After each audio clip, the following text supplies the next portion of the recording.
नमस्कार दर्शको, नवीन एका व्हिडिओमध्ये मी स्वागत करत आहे आपला सर्वांचा लाडका गणेश डवरी आणि आपण पाहत आहात जीडी ऑलराऊंडर हे युट्यूब चॅनेल.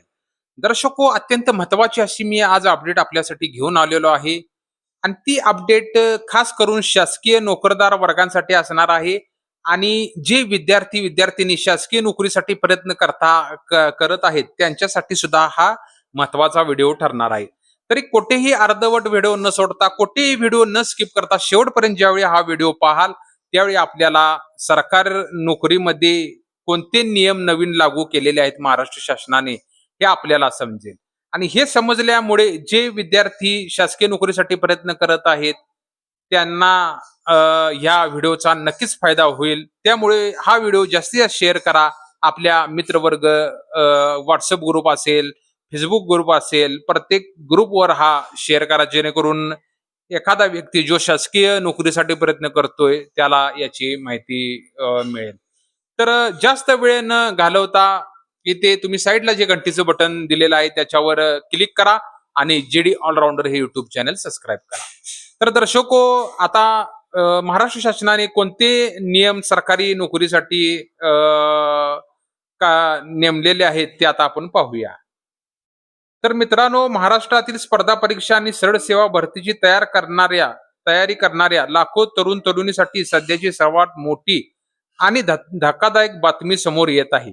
राज्य मंत्रिमंडळाच्या नुकत्याच झालेल्या महत्वाच्या बैठकीमध्ये सरकारी भरती प्रक्रियेची नियमामध्ये एक अतिशय मोठा आणि ऐतिहासिक बदल करण्याचा निर्णय घेण्यात आलेला आहे. हा निर्णय नेमका काय आहे याचा स्पर्धा परीक्षा देणाऱ्या विद्यार्थ्यावर आणि त्याच्या वयोमर्यादेवर, अभ्यासक्रमावर आणि निवड प्रक्रियेवर काय परिणाम होणार आहे याबद्दलची संपूर्ण आणि सविस्तर माहिती आज आपण आजच्या व्हिडिओमध्ये सोप्या भाषेत पाहणार आहोत. हा व्हिडिओ दर्शको, परत एकदा मी सांगतो, शेवटपर्यंत नक्की पहा, कारण हा तुमचा भविष्याचा प्रश्न आहे. तर मुख्य निर्णय आणि पार्श्वभूमी आपण या बातमीची जाणून घेऊया नेमकी काय आहे. तर राज्य शासनाने प्रशासकीय कामात पारदर्शकता, गती आणि अचूकता आणण्यासाठी नोकर भरतीच्या नियमावलीनुसार सुधारणा करण्याचे ठरवलेले आहे. गेल्या काही काळापासून स्पर्धा परीक्षेच्या पद्धतीवरून, घोटाळ्यावरून आणि रखडलेल्या भरती प्रक्रियेवरून राज्यभरातून मोठ्या प्रमाणावर मागण्या आणि आंदोलन होत होती. याच पार्श्वभूमीवर मुख्यमंत्र्यांच्या अध्यक्षतेखाली झालेल्या मंत्रिमंडळ बैठकीत या नव्या नियमावर शिक्कामोर्तब करण्यात आले आहे. नवीन नियमामुळे काय बदल संभवतात हे आपण पाहूया. शासकीय नोकरीमध्ये शासकीय सूत्राकडून मिळालेल्या प्राथमिक माहितीनुसार या नवीन बदलामुळे खालील प्रमुख मुद्द्याचा समावेश असण्याची दाट शक्यता आहे. परीक्षा पद्धतीमध्ये पारदर्शकता, यापुढे होणाऱ्या सर्व सरळ सेवा वर्ग 3च्या भरती प्रक्रिया अधिक सुरक्षित आणि पारदर्शक पद्धतीने घेतल्या जातील. त्याचबरोबर पेपर फुटी किंवा गैर प्रकारांना आळा घालण्यासाठी कडक कायदे आणि तांत्रिक सुरक्षा वाढवली जाणार आहे. बघा दर्शको, जे शासकीय नोकरीसाठी तरुण वर्ग, तरुण तरुणी प्रयत्न करता आहेत त्यांच्यासाठी हा व्हिडिओ खूप महत्वाचा आहे. एक म्हणता 2-3 वेळा हा सविस्तर व्हिडिओ पहा.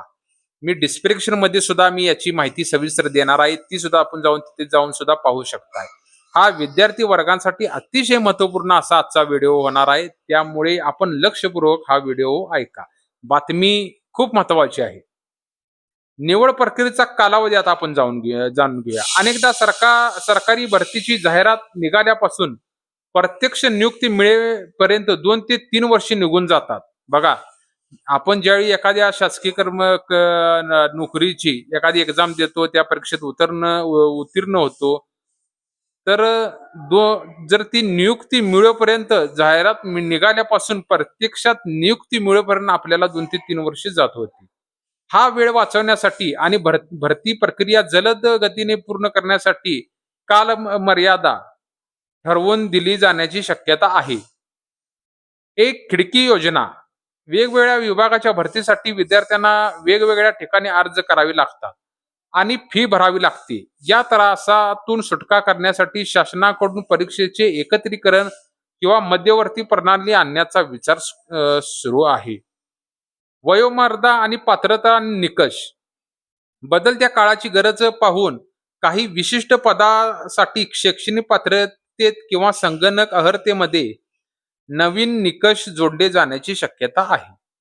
आता याच्या विद्यार्थ्यांवर याचा काय परिणाम होणार आहे? आपण जे विद्यार्थी शासकीय कर्मचाऱ्यासाठी नोकरीसाठी प्रयत्न करतात, बाबा शासकीय नोकरी मिळावी, तर त्यांच्यावर आता काय याचा परिणाम होणार आहे हे आपण पाहूया. मित्रांनो, या निर्णयामुळे 2 पैलू असू शकतात. एक सकारात्मक बाजू बघूया आपण. जर यामुळे भरती प्रक्रिया वेळेत आणि पारदर्शक पद्धतीने झाली, तर प्रामाणिकपणे अभ्यास करणाऱ्या ग्रामीण भागातील गरीब विद्यार्थ्यांना याचा मोठा फायदा होईल.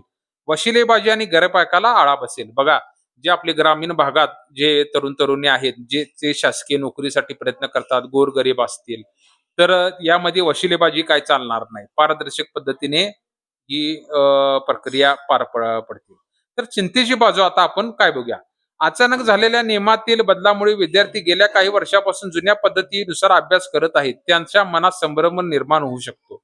जे काही वर्षानुवर्ष 3, 4, 4, 5 वर्षापासून, 5-6 वर्षापासून जी जुन्या अभ्यासक्रमानुसार जे अभ्यास करतायत, स्टडी करतायत, त्यांना जरासं थोडी अडचण होण्याची शक्यता आहे. तर माझा विद्यार्थ्यांसाठी महत्त्वाचा सल्ला काय आहे हे बघूया. मी तुम्हाला सल्ला एक देतोय. माझ्या माझा सर्व स्पर्धा परीक्षा करणाऱ्या भावी अधिकाऱ्यांना आणि कर्मचाऱ्यांना एकच सल्ला आहे. नियम बदलले तरी तुमचा अभ्यास आणि तुमची मेहनत बदलणार नाही.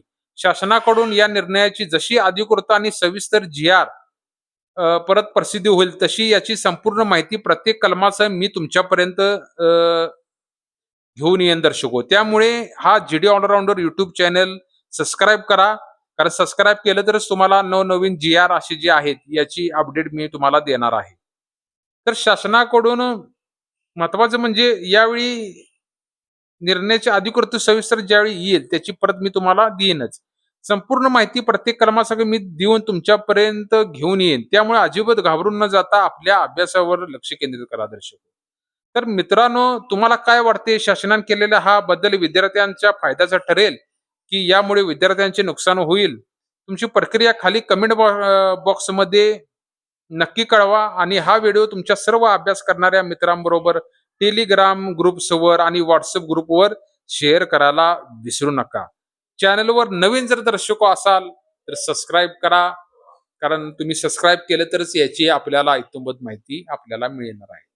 तर ही शासकीय नोकरीमध्ये महाराष्ट्र शासनाने काय बदल केलेले आहेत, काय नवीन प्रणाली त्यांनी अंमलात आणलेली आहे, त्याचा एक मी व्हिडिओ बनवला. जर आपल्याला अजून काय नवीन जर माहिती हवी असेल, तर मला कमेंट बॉक्समध्ये नक्की मला लिहून पाठवा, की मला अशी-अशी ह्या विषयावर आम्हाला व्हिडिओ करून पाहिजे. मी नक्कीच आपल्याला तो देण्याचा प्रयत्न करेन. आणि काय जर शंका असेल, ती सुद्धा तुम्ही कमेंट बॉक्समध्ये मला सांगा. मी त्याचं शंकेचं निरसन करण्याचा नक्कीच प्रयत्न करेन. चला तर दर्शको, नवीन एका व्हिडिओ परत एकदा भेटू. तुर्तास धन्यवाद, नमस्कार. आणि जी-डी ऑलराउंडरला YouTube चॅनलला सबस्क्राईब करायला विसरू नका. जय महाराष्ट्र.